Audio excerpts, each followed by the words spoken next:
දැන් අපිට අවශ්‍ය වෙනවා නිල් පාට කාර්යය දකුණට හා වමට ගමන් කරවන්න අවශ්‍ය විධානය නිර්මාණය කරන්න. ඒ සඳහා අපිට left arrow key හා right arrow keys භාවිතා කරන්න පුළුවන්. මම events click කරනවා. දැන් මේ when up pressed block එක workspace එකට drag කරනවා. දැන් මේ when කියන වචනය ළඟ තියෙන ඊතලයේ click කරලා while තේරුවා. දැන් මේ පුංචි ඊතලයේ click කරලා left තේරුවා. දැන් මම sprites click කරනවා.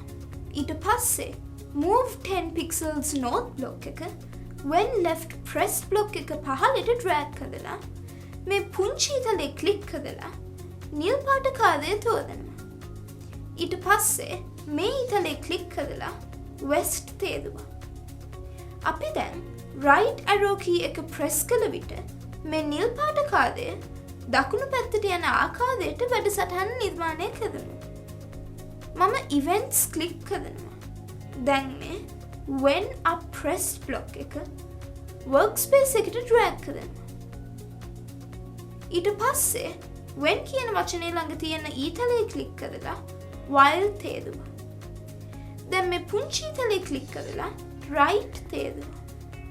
දැන් මම sprites click කරනවා.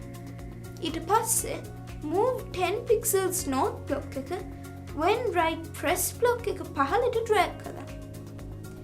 දැන් මේ පුංචි ඊතලයේ click කරලා නිල් පාට කාර්යය තේරුවා.